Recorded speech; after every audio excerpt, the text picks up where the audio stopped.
noche tenemos con nosotros a nuestro hermano Emilio, que es una bendición y un disfrute escucharle. Así que sin más, para no perder más tiempo, os dejo con el hermano Emilio Motos y con David Gilbert. Dios os bendiga. Gloria al Señor. Siempre dice Gilbert y ya otros hermanos me dicen Gilbert también. Gloria al Señor. Soy Gilabert, pero bueno, Es queda igual. Gilbert. Aquí lo importante Ok, es que hoy está nuestro hermano compartiendo con nosotros, ¿vale? Y es más, hay directos que creo que será hoy el tema, como hoy, que muchas veces yo estoy aquí como cualquiera de los que me estáis viendo, disfrutando y aprendiendo, ¿vale? Lo que siempre digo, lo importante que es disfrutar de lo que Dios pone en los demás, porque si solamente amén, disfrutas de lo que Dios te da a ti, pues entonces mal vamos. Hay que aprender a disfrutar de lo que Dios ha puesto en los demás. Y en esta tarde le doy gracias a amén. Dios por tenerte aquí, Emilio, por aceptar, ¿vale? Por hacer un hueco en que yo sé que eres un hombre ocupado y eso es bueno, ¿eh? Y que estés con todos nosotros. Sin más, darte muchas gracias, de verdad, de corazón. Y nada, y sobre todo espero que Dios te siga impulsando para su gloria, de verdad. Lo digo de corazón. ¿Qué nos vas a compartir el reino de Dios, verdad? Así es, David. Muy buenas noches a ti, a todos los que nos están oyendo.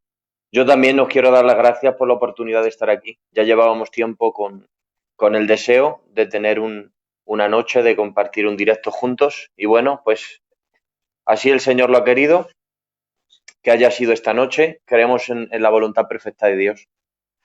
Y nada, pues deseoso de hacer bien, de estar pues compartiendo este ratico de la palabra del Señor.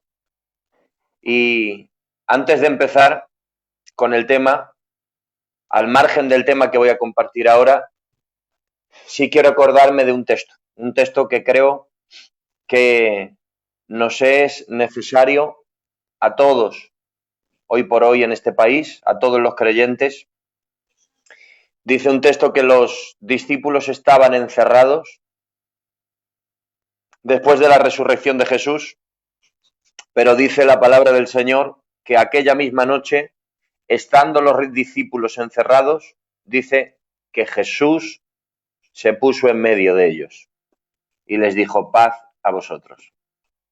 Amén. Entonces, hoy le quiero decir a todo el que nos esté viendo ahora mismo, que ahora mismo en este estado en el que estamos, que no es un confinamiento de terror, es un retiro de paz con Dios.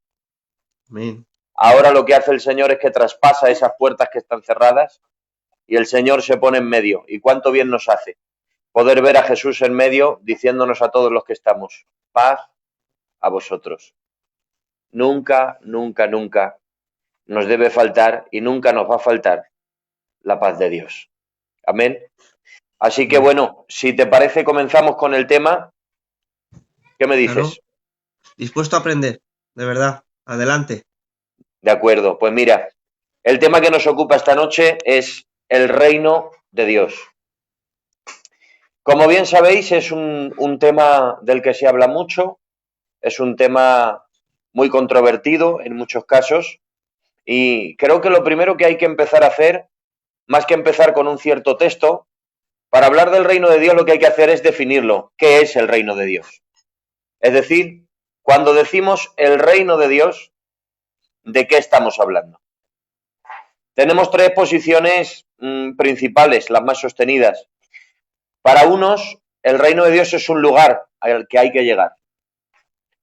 Cuando les hablas de reino de Dios, unos piensan en un lugar como el cielo. En cambio, a otros les dices el reino de Dios y lo que piensan es en una dispensación, que hay que esperar, cuando Cristo venga reinará por 1000 años y eso es el reino de Dios. En cambio, otros, cuando se habla del reino de Dios, piensan en una condición presente que la Iglesia tiene que provocar, que nosotros tenemos que establecer el reino de Dios en la tierra. Entonces aquí, para definir el reino, tiene que surgir esa pregunta. ¿El reino qué es? ¿Es un lugar al que llegar? ¿Es una dispensación que hay que esperar? ¿O es una situación que hay que provocar? Pues yo suelo decir, para empezar, que son las tres cosas. No hay que elegir entre las tres cosas. ¿Por qué? Porque el reino de Dios es tan amplio que puede ser un lugar al que llegar. Nuestra esperanza es llegar a su reino. También es una dispensación.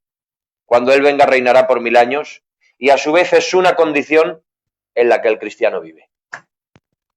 ¿Y cómo es posible que el reino de Dios sea estas tres cosas a la vez, siendo al parecer tan diferentes? Pues mira, para esto lo que a mí me ayudó a enfocar todo este tema es, a la hora de definir el reino, es aprender a distinguirlo en las dos variantes principales que el reino tiene. A la hora de definir el reino nos tenemos que detener en dos variantes principales. Esas dos variantes no es que sean diametralmente opuestas, no son antónimos, pero son dos variantes de una misma verdad, de una misma esencia, pero son dos variantes con sus diferencias. ¿De acuerdo? ¿A qué me estoy refiriendo? Pues mira, número uno.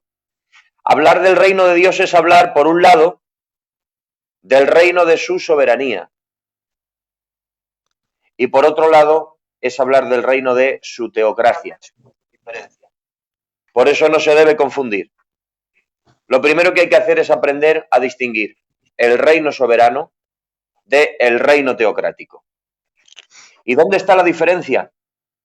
Pues mira, cuando hablamos de la soberanía, estamos hablando de la autoridad eterna de Dios en relación a Él. Cuando hablamos de la teocracia, estamos hablando de los resultados que produce el gobierno de Dios en el hombre. Esas son las diferencias. Entonces, en primer lugar, el reino de Dios en el contexto de su soberanía. ¿De qué hablamos cuando hablamos del reino soberano? ¿Y de qué hablamos cuando hablamos del reino teocrático? Las diferencias principales son que el reino de la soberanía, el reino soberano de Dios no está sujeto a tiempo, no está sujeto a administración progresiva, no está sujeto a decisión humana. Mientras que el reino teocrático de Dios es una administración divina que está sujeta a una administración progresiva de Dios, tiene un tiempo de desarrollo, tiene un cumplimiento y tiene una consumación. Reino soberano. Hay tres textos principales que nos hablan del alcance del reino soberano. El reino de Dios en su soberanía nos lo define el Salmo 10, verso 16. Salmo 10, 16, el salmista dice: Jehová es rey eternamente y para siempre. Mucha atención. El alcance del reino soberano. Empezamos definiéndolo con estos tres textos. Salmo 10, 16, Jehová es rey eternamente y para siempre. Salmo 29, 10. Dice: Jehová preside en el diluvio y se sienta como rey para siempre. Lamentaciones 5:19 dice: Mas tú, Jehová, permanecerás para siempre y tu trono de generación en generación. En estos tres textos estamos viendo una realidad, es el alcance del reino soberano de Dios en relación al tiempo. Y vemos que es eternamente y para siempre, que es rey para siempre y que su trono permanece de generación en generación. ¿Se dan cuenta? No tiene principio ni fin, no está sujeto a una administración que se desarrolle, no está sujeto a la elección del hombre, no está sujeto a voto, no está sujeto a nada. Él es rey eternamente y para siempre. Miramos a la eternidad pasada, Él es rey. Miramos al Cronos, Él es rey. Miramos a la eternidad futura, el Señor es rey. Y si vamos a otros dos textos, Salmo 103, 19 y Daniel 4, 17, nos habla del alcance de la soberanía de Dios en cuanto al espacio. Y Salmo 103, 19 dice: Jehová estableció en los cielos su trono y su reino domina sobre todo. Presta atención. Su reino domina sobre todo. Es decir, establece en los cielos su trono, pero su reino no se queda en el cielo. En el cielo está el trono. Ahora bien, si vamos al Palacio de la Zarzuela, encontramos que allí hay un salón principal del rey. Pero el que el trono del rey Felipe esté en el Palacio de la Zarzuela no significa que él solo sea rey allí dentro. El salón del trono está en el Palacio de la Zarzuela, pero es rey en todo el límite del Estado español. Cuando hablamos del reino de Dios, no solo estamos hablando del cielo. ¿Por qué? Porque la Biblia dice claramente que en el cielo está su trono, pero su reino gobierna sobre todo. Dios no solo es rey sobre su trono, es rey sobre toda su creación. Y Daniel capítulo 4, verso 17 dice: para que conozcan los vivientes que el Altísimo gobierna el reino de los hombres y que a quien él quiere lo da. Date cuenta que en relación al espacio sigue diciendo la palabra del Señor que el Señor es rey de principio a fin, eternamente y para siempre, y no solo para siempre, sino sobre todo. El reino soberano de Dios no tiene limitación de tiempo ni limitación de espacio. Quiera el hombre o no lo quiera, Dios es soberano y es rey. Le reconozca el hombre o no le reconozca, Dios es soberano y su reino es eternamente y para siempre. Entonces, para terminar de definir el reino soberano de Dios, podemos decir que el reino de Dios es el derecho de Dios como creador y ser supremo a gobernar su creación e intervenir en ella cuando Él quiera. El reino soberano de Dios es el derecho de Dios como ser supremo a hacer con su creación lo que está en su divina voluntad. ¿De qué estamos hablando? Es Dios estableciendo las leyes universales. Reino soberano implica el establecimiento de las leyes del universo, que esas no las vota, no las decide, no las discute nadie. Dios las ha establecido. La ley del espacio, la ley del tiempo, la ley de la materia. Eso, ningún hombre ha entrado en esa decisión, porque es decisión soberana de Dios, monarquista de Dios, es decir, por única decisión de Dios. Bien. Leyes universales que están por encima de cualquier influencia del hombre. Las estaciones del año, las leyes de la tierra, su rotación, su tamaño, todo lo que implica leyes universales. Eso está ministrado por el reino soberano de Dios. Dice la Biblia que nos ha establecido, nos ha prefijado el orden de los tiempos y los límites de nuestra habitación. Entonces, ¿tú aquí ves algún hombre por medio? No. ¿Verdad que no? Esto es única y exclusivamente de Dios en su influencia soberana. Ahora bien, habiendo definido este reino soberano, ahora vamos al reino teocrático. ¿De qué estamos hablando cuando hablamos de el reino teocrático? El reino de Dios en el marco de la teocracia es Dios implantando sus leyes y sus principios en la vida del hombre. Claro. Entonces, en la soberanía estamos hablando de una sola voluntad, la libre voluntad de Dios como creador y ser supremo. En la teocracia estamos hablando de dos voluntades, la voluntad de Dios siendo revelada y la voluntad del hombre doblegándose ante el gobierno de Dios. Eso es la teocracia. Gloria al Señor, para que aquellos que, por ejemplo, pues como yo, que somos estudiantes, ¿vale? Para que lo tengas en cuenta, teo es Dios y cracia gobierno, el gobierno de Dios, ¿vale? Cuando le oyas decir teocracia, significa eso. A todos los que vais estando en el directo, 146 personas, Dios os bendiga a todos por estar aquí. Lo que digo siempre, compartirlo, por favor, con el único propósito de ¿qué? De que su palabra corre, sea glorificada y sigamos aprendiendo más gente. Sigue, Emilio, no te interrumpo. Sigue, sigue. De acuerdo. Pues mira, el reino en su contexto teocrático, aunque va unido, ligado y es en esencia igual a la soberanía, pero no es igual en su aplicación y ministración. ¿Por qué? Porque la Biblia nos habla de un reino teocrático desde el principio de la creación del hombre, que ha tenido cambios, que ha estado sujeto a administración, que ha estado sujeto a desarrollo, a cumplimiento. ¿Por qué? Porque es Dios trabajando con el hombre y el hombre entrando voluntariamente en el gobierno de Dios.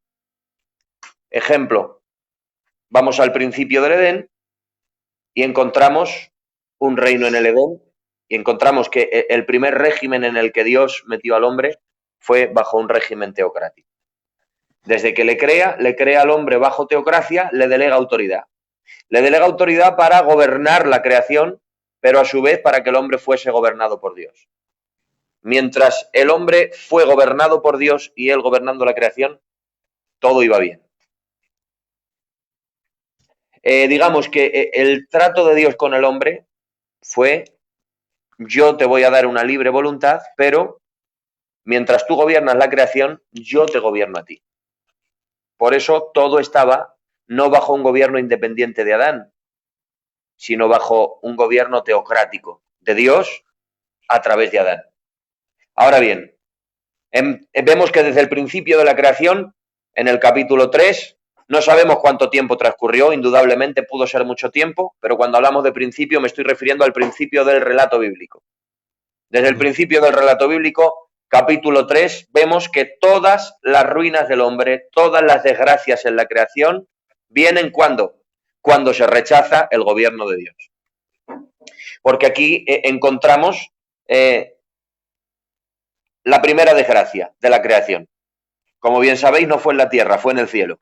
Fue porque hubo un querubín, hubo un ser creado que quitó los ojos del creador para ponerlos en sí mismo. Es decir, no quiso estar bajo el gobierno de Dios y quiso tener su propio gobierno.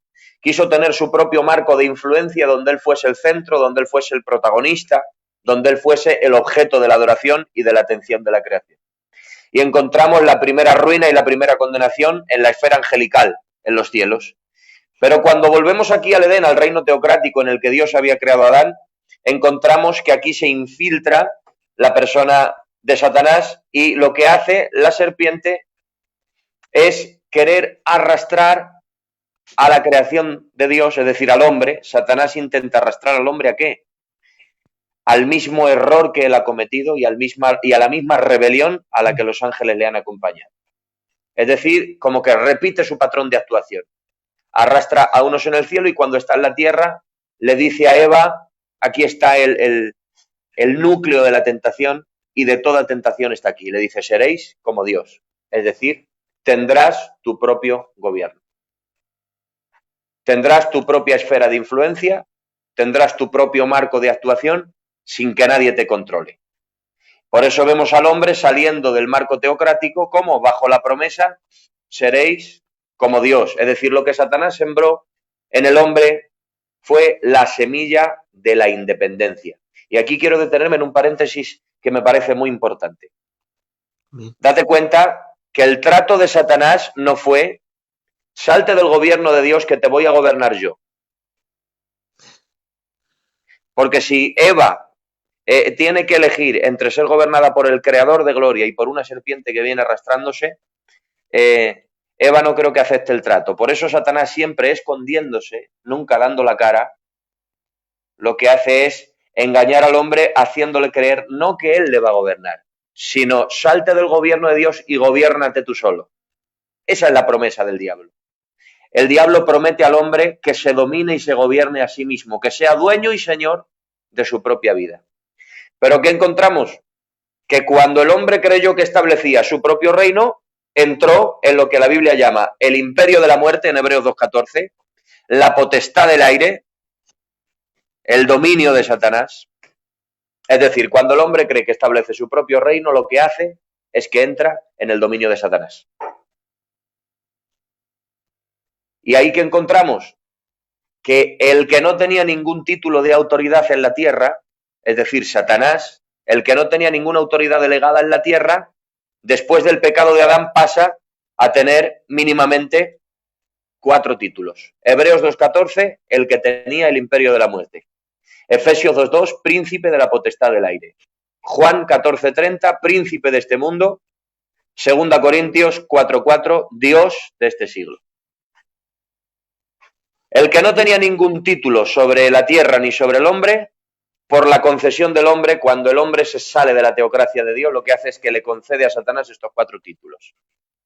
Dueño del imperio de la muerte, príncipe de la potestad del aire, príncipe de este mundo y Dios de este siglo. Nunca olvidar, Dios con D minúscula, es decir, un Dios artificial. Siempre hay un Dios supremo sobre todas las cosas que no varía su soberanía. ¿Por qué? Porque aunque el hombre, y esto me apasiona, aunque el hombre le cede su propia autoridad a la serpiente, aunque el hombre le cede su autoridad a Satanás, Dios no abdicó de su soberanía. Sí. Cuando Adán y Eva pecaron, ellos perdieron su lugar de autoridad sobre la creación, pasaron a estar bajo el control del enemigo, pero el pecado del hombre no hizo que Dios abdicara de su soberanía, no le quitó su poder, no le quitó su autoridad. Porque el hombre se degrada, el hombre peca, se va detrás de Satanás y entra bajo su gobierno, bajo la potestad de las tinieblas, pero hay algo que no varía. Habíamos dicho que Dios es Dios eternamente y es Rey para siempre. Por eso lo que hace Dios, después de que el hombre se sale del reino teocrático de Dios, que es las leyes y principios de Dios establecidos en el corazón del hombre, el hombre empieza a andar bajo otras leyes y bajo otros principios contra Dios. Lo que hace Dios, usando de su soberanía, es que sigue tratando con los hombres, sigue tocándolos y empieza a vivir una teocracia personal con aquellos hombres que escuchan su voz. Dice, Dios llamó a Abraham y le dijo, yo soy Dios Todopoderoso, anda delante de mí y sé perfecto. Por eso, aunque la raza humana no vivía una teocracia, tenemos un hombre llamado Abraham que escucha la voz de Dios y vive una teocracia personal, está siendo gobernado por Dios. Por eso cada vez que Dios le habla, Abraham obedece. ¿Y dónde entramos? Entramos después de el reino rechazado, entramos en el reino profetizado. Si entramos me permites, cuéntame. Te dejo seguir, ¿vale? Solamente para los hermanos que vais entrando, Pichón de Liria, el profesor de la EBEP, Dios te bendiga mucho, Richard de Alicia, Dios os bendiga a todos. Hay algo que me ha gustado mucho, ¿vale? Y yo soy de los que piensa, Emilio, ¿vale? Y esto lo hago normalmente porque lo creo así. O sea, que cuando alguien cree algo de verdad, pues quieras o no quieras, lo vas sacando. Que si yo lo entiendo lo que estás diciendo, yo creo de verdad que los demás hermanos también lo entienden. Has dicho, ¿verdad?, que aunque entró el pecado en el mundo, aunque el diablo engañando, tapándose y engañando y a Eva y luego cayendo el pecado, le cedió el puesto de autoridad, pero Dios seguía siendo Dios y el soberano de todo. Así es. Vale, gloria al Señor. De acuerdo. Amamos la soberanía de Dios. Sigue. Así es. Lo que hizo Adán fue desestimar y entregar su privilegio, el que Dios le había dado a él. Nunca Adán entregó el gobierno, la autoridad y la soberanía de Dios, sino su propio privilegio. De hecho, vamos a Hebreos capítulo 2, y en Hebreos capítulo 2 habla sobre la autoridad del hombre en la creación, y el autor de Hebreos dice, citando al salmista en el Salmo capítulo 8, ¿qué es el hombre para que te acuerdes de él o el hijo del hombre para que lo visites? Le hiciste poco menor que los ángeles, lo coronaste de gloria, lo pusiste sobre todas las obras de tus manos y todo lo sujetaste bajo sus pies. Es decir, eso es el privilegio del hombre bajo el reino teocrático. Pero dice una palabra muy fuerte, el autor de Hebreos dice, pero no vemos ahora que todas las cosas le sean sujetas. Date cuenta qué inciso hace el autor de Hebreos. El autor de Hebreos nos relata que el hombre fue revestido de autoridad y puesto sobre toda la creación porque todo le fue sujeto. Todo ser vivo obedecía a Adán. Pero, dice el autor de Hebreos, pero ahora no vemos que todas las cosas le estén sujetas. Eso es lo que se estropeó en el pecado del hombre. No se estropeó la soberanía de Dios, se estropeó el privilegio del hombre porque se lo entregó al enemigo, pero nunca se estropeó ni se degradó la soberanía y el gobierno de Dios. Por eso, después de que vemos un reino teocrático en el Edén, lo segundo que vemos es un reino profetizado. Entramos a esta segunda fase. Primero hemos hablado del reino teocrático en la creación, ahora vemos un reino profetizado. Isaías 32:1 dice aquí que para justicia reinará un rey. Isaías 9:7 se nos habla que nacería un niño, un hijo nos es dado, y dice que lo dilatado de su imperio no tendrá límite. Es decir, Dios está recordando a toda su creación. Aunque el hombre se ha degradado, aunque el hombre ha abdicado su autoridad, pero yo no he dejado de ser soberano, y al final mi soberanía va a terminar trayendo una teocracia con los hombres. Para justicia reinará un rey, y lo dilatado de su imperio no tendrá límite. Y aquí encontramos un precioso relato en el que no quiero gastar mucho tiempo, pero creo que nos es necesario. un día Dios le habla a un anciano. Y como el reino teocrático de Dios está sujeto a administración progresiva, a desarrollo, Dios coge a un anciano muy amigo suyo llamado Daniel. Este Daniel está orando, ayunando, pidiéndole respuestas a Dios. Entonces Dios le habla. Y Dios le muestra cómo va a administrar ese reino.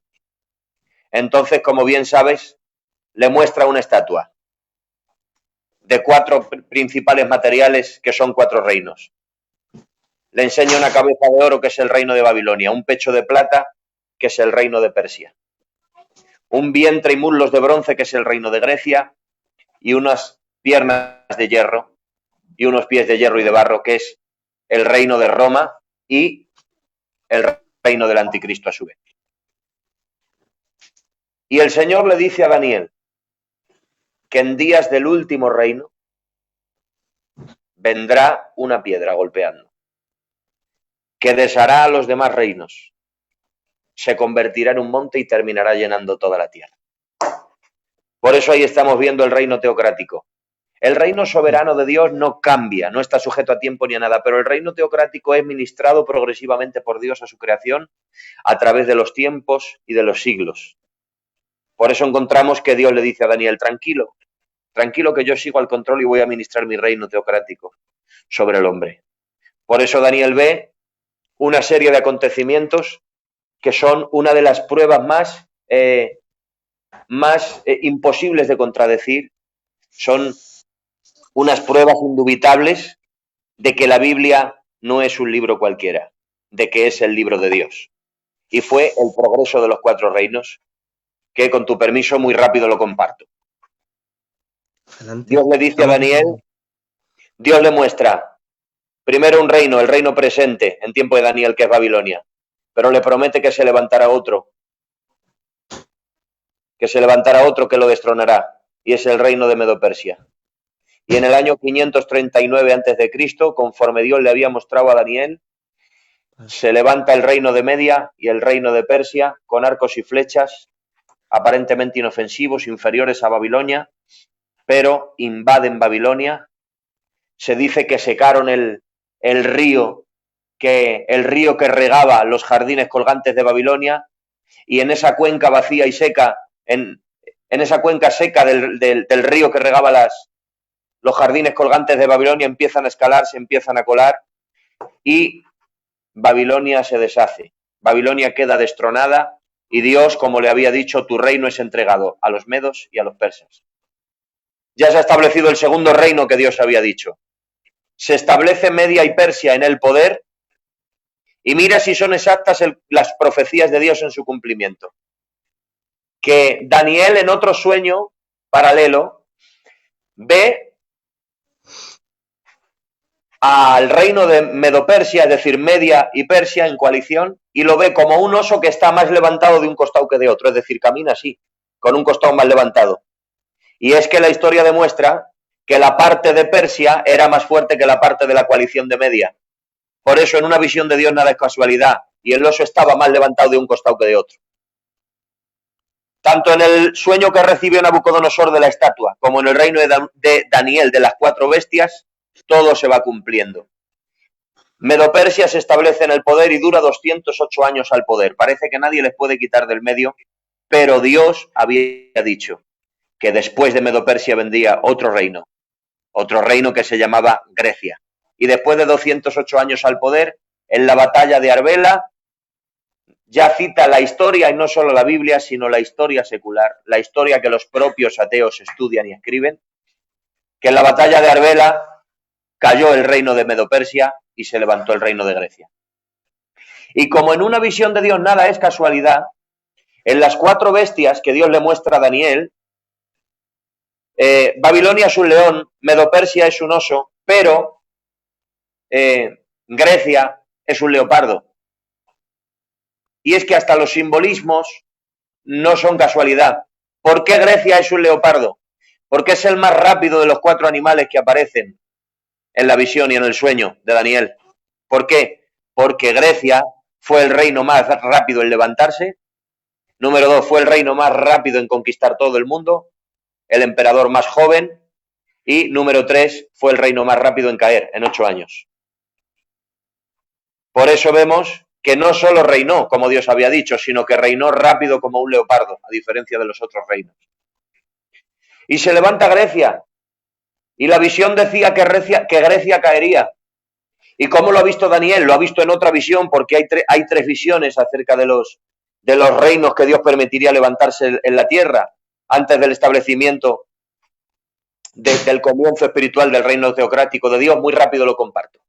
Pido paciencia y que me sigan todos los que están oyendo, porque esto es súper interesante. Sí, hombre, que estamos gozando. De todas maneras, Emilio, tú tranquilo, que nos da tiempo a que te explayes. Y sobre todo aquí, normalmente, yo entiendo a muchos de los que venís aquí conmigo algunas veces, y le doy gracias por ello, que venís y yo sé que estáis acostumbrados a ministrar, imagínate, un mensaje, y yo sé que cuando estamos nosotros sentados, pues tenéis esa dedicación de que sea más ameno y qué tal. Pero este grupo es de estudio, así que adelante y siéntete libre para dar las explicaciones que veas necesarias, ¿vale? De acuerdo. Pues mira, ahora vamos a detenernos aquí. Dios había dicho cómo caería Grecia. No solo Dios avisó a Daniel que Grecia caería, sino que le dijo cómo caería. Daniel ve que el reino de Grecia es como un macho cabrío. De ese macho cabrío sale un cuerno. Pero dice Daniel, pero estando en su mayor fuerza, aquel cuerno fue quebrado. Y en su lugar salieron 4 cuernos pequeños hacia los 4 vientos del cielo. Ahora quiero pedir a todos los oyentes que imaginen este cuadro conmigo. Imagina este cuadro. Un cuerno grande en mitad de la cabeza del macho cabrío, y ese cuerno es, dice el arcángel Gabriel, Alejandro el Grande. Sin decir su nombre, pero el arcángel explica que es Alejandro el Grande, como la historia confirma. Y Daniel ha visto que estando en su mayor fuerza, ese reino se rompe y se reparte hacia los 4 vientos del cielo en forma de 4 cuernos pequeños. No te preocupes con los niños, David, que se escucha bien. No molesta. Tengo aquí al nene que no para. Bueno, una bendición. Sigue. En su mayor auge el cuerno se rompe y se convierte en 4 pequeños. Ahora vamos por un momento al reino de Grecia. Alejandro Magno, con 32 años, está en su mayor auge de poder, es el dueño del mundo, ha ampliado hasta los límites de los mapas conocidos y conquista todo el mundo conocido. Pero una noche, después de una juerga, de una fiesta en su reino, Alejandro el Grande se acuesta y no se levanta. Había dicho Dios, estando en su mayor fuerza, ese cuerno será quebrado. Cuando los siervos se levantan una mañana y ven a Alejandro el Grande muerto tendido en su cama, entonces dicen, hay que repartir el reino. Y ahora date cuenta, las autoridades, es decir, el consejo de gobierno que tenía, los generales que tenía Alejandro el Grande, no conocen la profecía bíblica, no saben la visión que ha tenido Daniel, no saben lo que el arcángel Gabriel ha vaticinado que iba a pasar, ha profetizado. Pero ellos dicen, vamos a repartirlo. Y llaman a 4 generales, Ptolomeo, Casandro, Seleuco, 3, y Lisimaco, 4. Desconocedores totalmente de la profecía, deciden repartir el reino entre 4 generales y un reino se hace en 4 partes, tal como Dios había dicho que se repartiría, no en 2, no en 3, no en 5, sino en 4 partes hacia los 4 vientos del cielo. Y de igual manera, como bien saben, cuando se reparte a los 4 vientos del cielo, hay un momento donde pasan los años, pasan los siglos, ese reino se ha convertido en 4 y por lo tanto se ha diluido como imperio. Y en el 51 a.C. se levanta el 4.º reino que Dios había dicho. La bestia sin definir su naturaleza, los pies de hierro, las piernas de hierro, el reino de Roma. Y ahora, cumplidos los 4 reinos tal cual como Dios había dicho, porque todo lo que la palabra profetiza se cumple. Y eso lo tenemos que tener todos muy presente, que es imposible que una palabra divina falle. Es decir, es más fácil que el universo se desintegre y se trague a sí mismo antes de que Dios falle a una sola de sus palabras. El maestro dijo, cielo y la tierra pasarán, pero mis palabras no pasarán, permanecen para siempre. Por eso, tal como Dios ha dicho, a lo largo de siglos y siglos, los reinos se han ido levantando y han ido cayendo tal y como dice. Pero ¿dónde estábamos? Estábamos en el reino profetizado. La profecía dice, y en días de estos reyes, es decir, en días de los reyes de Roma, el Dios del cielo levantará un reino. Levantará un reino, dice, que no será destruido jamás. Por eso cuando lleva 51 años al poder, en los primeros emperadores romanos, se cumple una promesa que decía, una virgen concebirá, dará a luz un hijo, llamará su nombre Emanuel, que traducido es Dios con nosotros. Es decir, del vientre de una doncella sencilla de Jerusalén sale el rey que va a conmover todos los demás reinos, cuyo reino no va a ser destruido. Por eso el primer título que se le da al Señor cuando los reyes de Oriente vienen a buscarle no es otro que el título de Rey de los judíos. Nos hemos enterado que ha nacido el Rey. Ellos vienen buscando un rey, porque saben que Dios había prometido que levantaría un rey y que ese rey levantaría un reino. El reino llega cuando Jesús llega. ¿Por qué me atrevo a decir esto? Porque claramente, además de que los magos le dan el título de rey, vemos el primer mensaje de Juan el Bautista, la piedra empieza a golpear. Arrepentíos porque el reino de los cielos se ha acercado. El primer mensaje de Jesús, Mateo 4:17. Arrepentíos porque el reino de los cielos se ha acercado. Juan el Bautista y Jesús nunca tuvieron problema en predicar el mismo mensaje. No se peleaban por el repertorio ni por el público. Ambos predicaban el reino de los cielos se ha acercado. Entonces, aquí ya estamos viendo Daniel 2 y Daniel 7 cumplidos, pero no en su plenitud. Estamos viendo que la piedra sale y la piedra golpea y desmenuza los otros reinos, dice la Biblia. Y alguien dirá, pero Jesús no desmenuzó los imperios, porque su influencia sigue en la tierra. El imperio romano no se deshizo. La herencia del imperio griego, del imperio persa y del imperio babilónico no se deshizo. Visiblemente los reinos están ahí. Sí, pero lo que Dios hizo fue que esa piedra en el mundo espiritual empezó a desmenuzar la influencia de los 4 reinos humanos en los corazones y en la mente de los hombres. Y empezó a traer la influencia del gobierno de Dios. Porque eso es teocracia. La influencia de los principios y leyes de Dios en el corazón del hombre. De modo que hasta ahí vemos cómo la piedra sale, la piedra golpea y desmenuza el qué. No desmenuzó la autoridad política de los reyes pasados o de los reyes presentes, pero sí desmenuzó la influencia del gobierno de Satanás en el hombre a través de todos esos reinos y empezó a traer un reino de Dios al corazón humano. Ahora bien, el reino llega porque el rey viene, ministra, y ha dicho, el reino de los cielos se ha acercado. Una vez que el reino de los cielos se acerca, ya vemos el reino profetizado y el reino llegando, ahora tenemos que entrar a otra fase. Ya hemos dicho que hubo un reino teocrático en el Edén. Ya hemos dicho que fue rechazado por el pecado. Ya hemos dicho que hubo en segundo lugar un reino profetizado y un reino llegado cuando Cristo vino. Y ahora entramos a 3 reacciones del hombre ante el reino de Dios. Esta es una frase más esclarecedora, una parte más esclarecedora que le aclarará muchas dudas a muchos de los que me están oyendo todos estos minutos. 3 reacciones, 3 posturas ante el reino de Dios. Una de las primeras y de las más comunes cuando Cristo vino fue esta, el reino malentendido. Una de las primeras actitudes que el hombre ha tenido ante el reino de Dios ha sido malentenderlo. De hecho, Juan el Bautista le hace una pregunta. ¿Eres tú el que había de venir o esperamos a otro?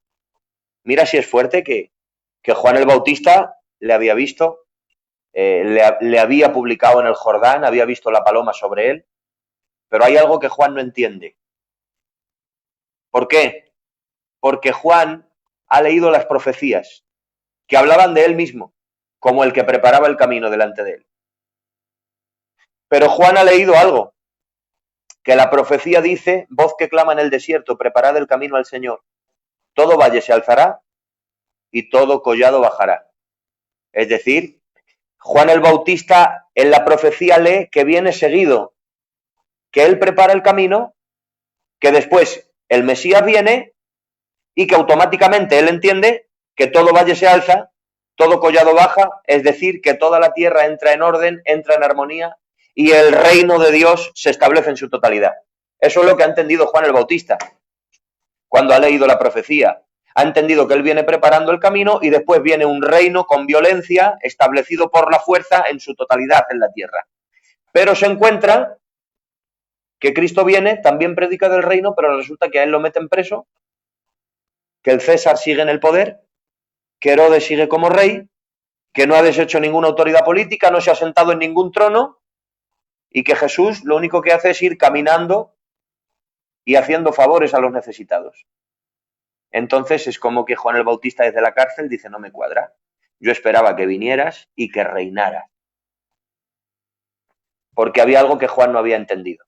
Con todo lo que Juan era, pero no estaba bajo la lámpara reveladora bajo la que estamos nosotros. Por eso la Biblia dice que el más pequeño en el reino es más grande que él.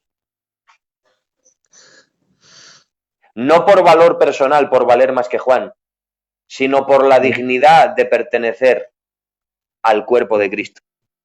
Por el privilegio de estar bajo la revelación bajo la que estamos nosotros hoy. ¿A qué me refiero? Que lo que Juan no ha entendido es dos misterios. El misterio de las dos venidas. Que Cristo es profetizado como Salvador y es profetizado como un rey sobre toda la tierra. Que anula todos los gobiernos humanos y gobierna sobre toda la tierra. Y en los profetas de Israel la profecía aparecía seguida, es decir, aparecía profetizado como Salvador y de seguido aparecía profetizado como rey. Un niño es nacido, un hijo nos es dado, el principado sobre su hombro y lo dilatado de su imperio no tendrá límite. Aparece todo seguido. Por eso los hebreos entienden como que todo esto viene seguido, viene para salvar y viene para reinar. Lo que Juan el Bautista no ha entendido es que en medio del Mesías Salvador y del Mesías Rey hay una cosa que se llama el misterio de la Iglesia. Bien. Entre las dos venidas, en la primera venida que viene para salvar y en la segunda venida que viene para reinar, en medio está lo que se llama el misterio de la Iglesia, que por eso no fue profetizado por los profetas.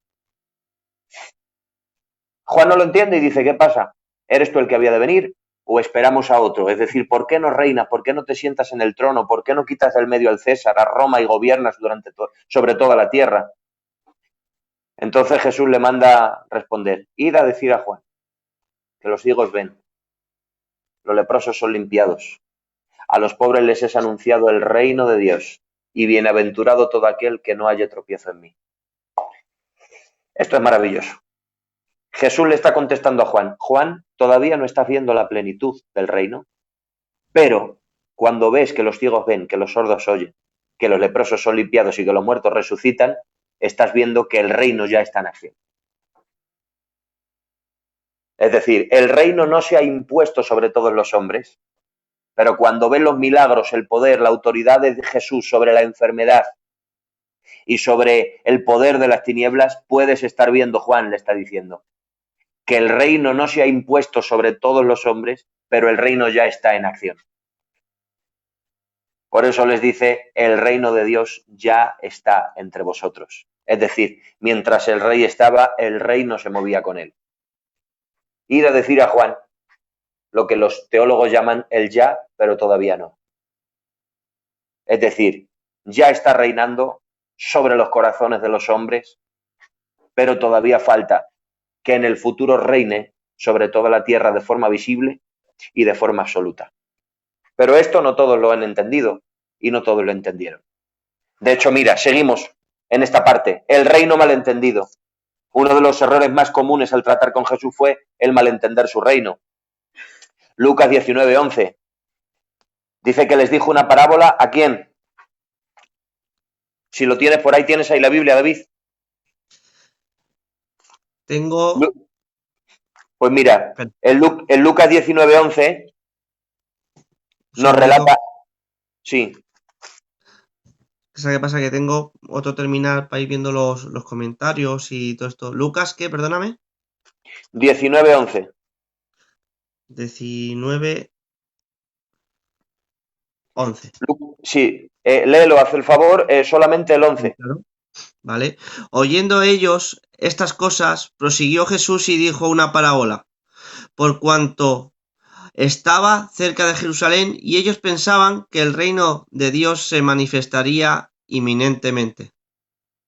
Date cuenta. El error más común en tiempos de Jesús fue pensar el qué, que el reino de Dios se manifestaría inmediatamente. Uno de los errores más comunes.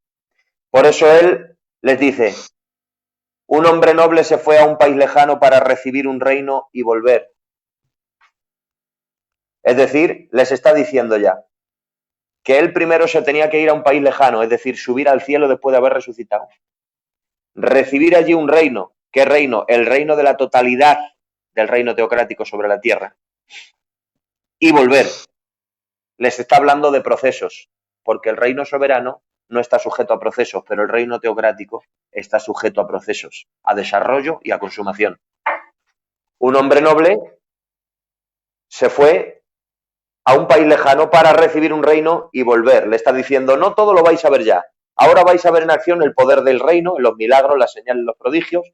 Vais a ver en acción la cultura del reino, en la palabra, en la santidad, en el fruto del Espíritu, en la vida de la Iglesia, pero no vais a ver la totalidad del reino en la tierra. A los que esperáis la totalidad del reino os digo que me voy a un país lejano para recibir un reino y volver. Entonces, el que malentiende el reino, ¿qué es lo que no ha entendido? La diferencia que el reino teocrático de hoy no es que el creyente reine sobre la tierra, sino que Dios gobierna la vida del creyente. Esa Tan es buena, sencillo como eso. esa es buena, Emilio. Repítela, esa es buena. Lo que Jesús enseñaba es, y lo que la Biblia enseña, es que el reino presente que nosotros estamos viviendo es no que el creyente, la iglesia, reina sobre la tierra, sino que Dios reina sobre la iglesia. No es el creyente gobernando el mundo, es Dios gobernando al creyente. Entonces, aquí se disipan dudas. Entonces, ¿se puede mencionar el reino o no? ¿El reino es una falsa doctrina? No, el reino no es ninguna falsa doctrina. El reino es el mensaje principal de Jesús. El reino es esencia bíblica. El reino es prioridad de Dios. El reino no es de por sí ninguna falsa doctrina.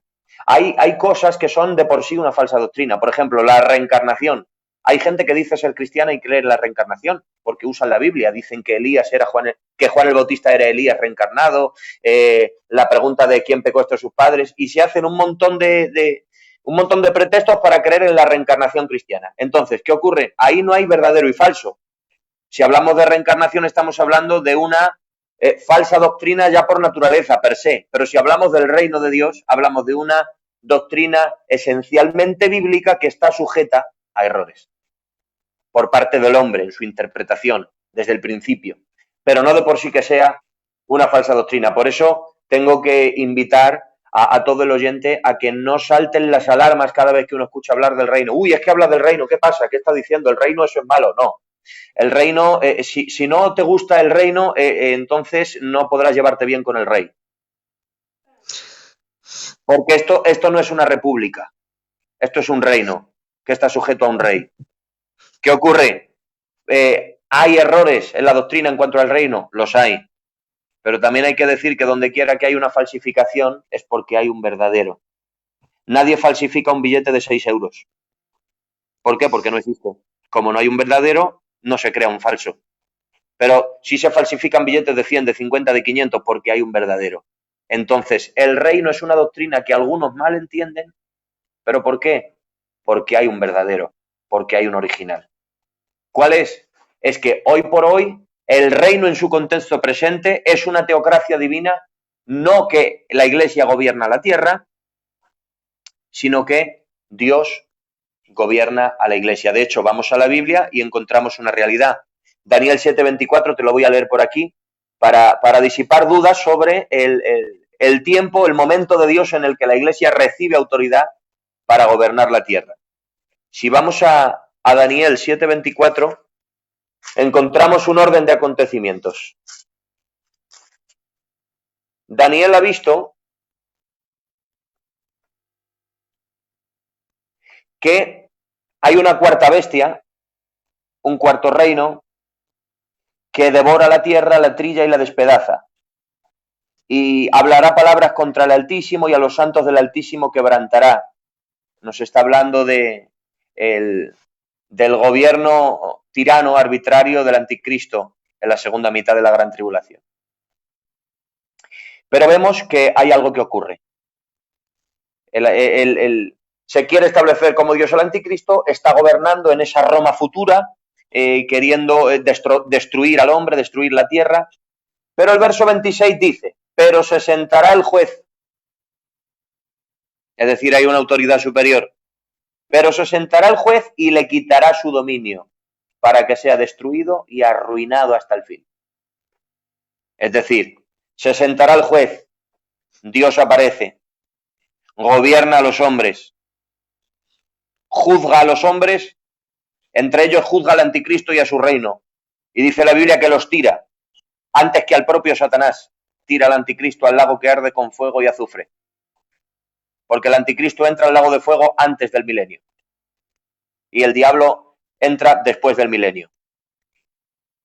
Es decir, los hombres que escogen el gobierno de Satanás tienen más delito que el propio Satanás.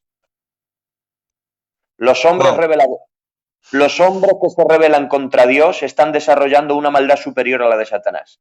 Porque Satanás no tiene un evangelio a su disposición ni opción al arrepentimiento. En cambio, el hombre que se condena es porque teniendo opción al arrepentimiento y una oferta de amor de un Salvador, no quiere salvarse y prefiere condenarse. Es por eso que es más condenable y es más merecedor del lago de fuego un hombre rebelado contra Dios que el propio Satanás. Por eso vemos que antes que el diablo estrena el lago de fuego el anticristo y el falso profeta. Pero vamos más adelante. ¿A qué me estoy refiriendo? Se sienta el juez, le quita el gobierno al anticristo y dice, verso 27, y que el reino y el dominio y la majestad de los reinos debajo de todo el cielo sea dado al pueblo de los santos del Altísimo.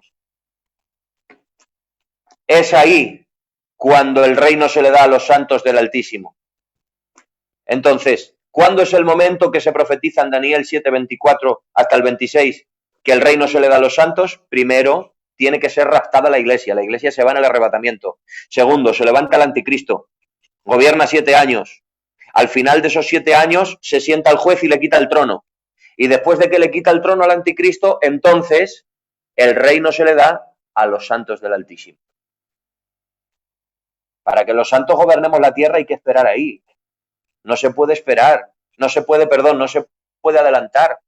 Y yo querer ejercer una autoridad sobre el mundo que no se me ha dado. Hay realidades que no puedo cambiar, a pesar de ser iglesia, a pesar de tener fe. Hay cosas que Dios las está permitiendo en este tiempo en su soberanía y yo no puedo tomar una autoridad que no se me ha dado, porque todavía no se ha traspasado el reino a los santos del Altísimo.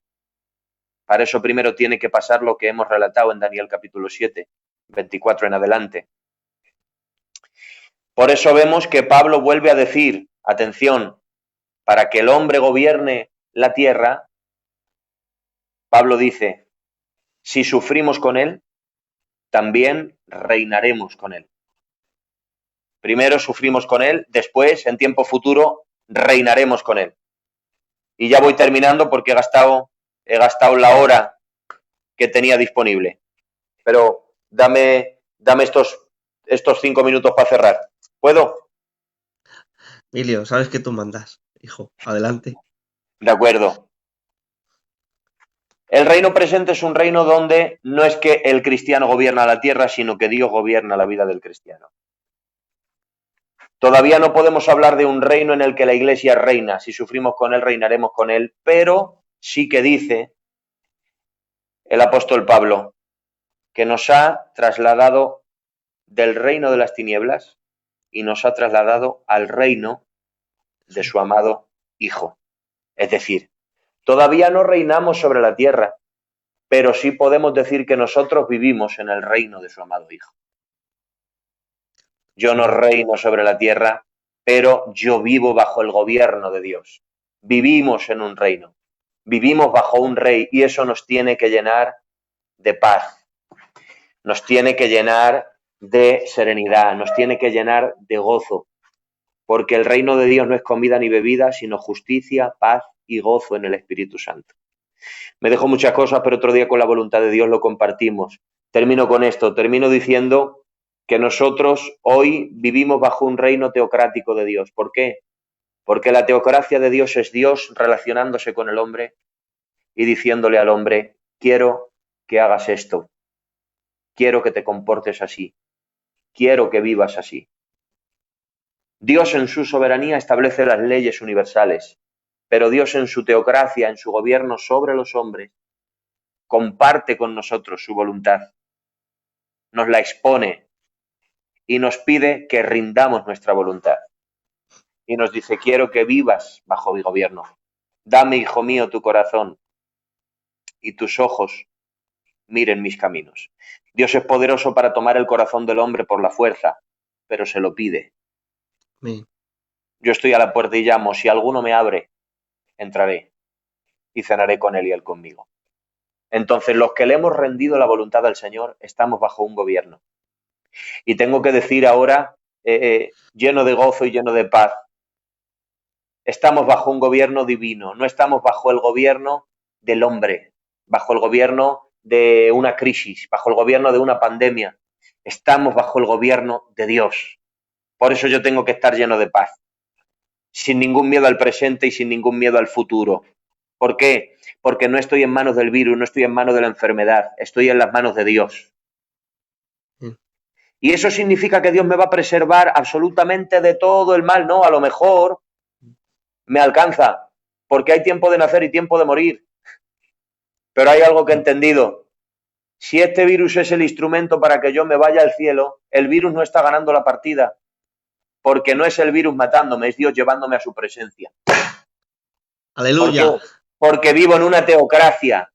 Estoy bajo el gobierno de Dios y mi vida y mi muerte están bajo su control. Sea que vivamos o que muramos, del Señor somos. Estamos bajo un rey, estamos bajo un gobierno. Estamos viviendo el privilegio de vivir nada más y nada menos que en el reino de Dios. Cuando prediquemos a Cristo, prediquémosle como Salvador, pero también como Rey. Y quiera Dios que ayudemos a otros a que reciban al Evangelio para que rindan su voluntad y pasen a vivir en el gobierno de Dios. Así que tranquilos, que Dios sigue siendo nuestro Rey. Muchas gracias, David. Mira, te lo vuelvo a repetir, de verdad, escucha, mira, quiero leerte algunos comentarios, ¿vale? Para que veas, mira, impresionante, precioso hermano, sigue, estamos encerrados en casa, sigue, hombre, dice otro hermano, dice, por favor, que no pare, otro hermano, gloria a Dios, dice que ahora no se quite, que nos deja en ascuas, que no sé qué. Y así un montón de gente. Está también nuestro compañerico Luis Jiménez, el profeta. Dios te bendiga mucho. Un abracico. Dice Teato, Emilio. Dios te bendiga. Y tantos más que siguen, ¿vale? Yo sé que igual os ha sabido a poco. El hermano ha ido corriendo pobrecito porque sabía que tenía poco tiempo. Pero bueno, para que veáis que está instruido en las escrituras. Que como para decir tantos datos y ir ese escalón, se le ha tenido que estudiar también, se ha tenido que esforzar, gloria al Señor. Sigamos estudiando en su palabra, sigamos como ha dicho, con tranquilidad, ¿vale? Y qué más deciros, ahora mismo viene otro hermano que es de Aranda, lo tengo por aquí apuntado, a ver, y nos trae la conciencia de la gracia, no te lo pierdas, ahora mismo con Eleazar Rodríguez. Qué bien. Hermano, más cosas alguna cosa que me ha parecido leer por ahí, una solamente, cuando ha dicho que hay gente que se confunde cuando del reino, lo digo yo desde aquí, por ejemplo, sin ir más lejos, Calvino se confundió y creía que el reino era ya, y se hacía caso de varios escritos también, y por eso en Ginebra quería establecerlo todo así, que tenía que ser ya el Reino ahí a fuerza, y si no, madre, ya, bueno, ya sabéis la historia. Juan Moff le pasó también. También, muchos, en la historia de la iglesia le pasó a varios. Y sin más que decirte, Emilio, muchas gracias por querer compartir con nosotros de lo que Dios ha puesto en ti, ¿vale? A Te lo ti, agradezco compañero. mucho. Sé, y lo digo así en público, sé que he sido pesado varias veces contigo para que estés y para que estés conmigo, pero Un te doy muchas privilegio, hombre. gracias, ¿vale? Un Y gracias honor. por aguantarme. Que yo Nada, sé que a hombre. veces soy insistente, pero lo hago porque, mira, yo sé que, por ejemplo, mira, lo que Dios ha puesto en ti, otros hermanos disfrutan, yo disfruto, yo creo que es el que más, porque estoy aquí así, y estoy ahí y sigo aprendiendo, y para mí es una bendición, ¿vale? Lo mismo digo, David, compañero. Es una bendición para mí, un privilegio. Sin más, un abracico a todos, Dios os bendiga, seguimos en Sana Doctrina, la conciencia de la gracia, ahora mismo empezamos, empieza el Eleazar. Dios te bendiga, Bendiciones. un abracico, y hasta la próxima, si Dios quiere, a ver si lo convenzco y lo traemos otra vez.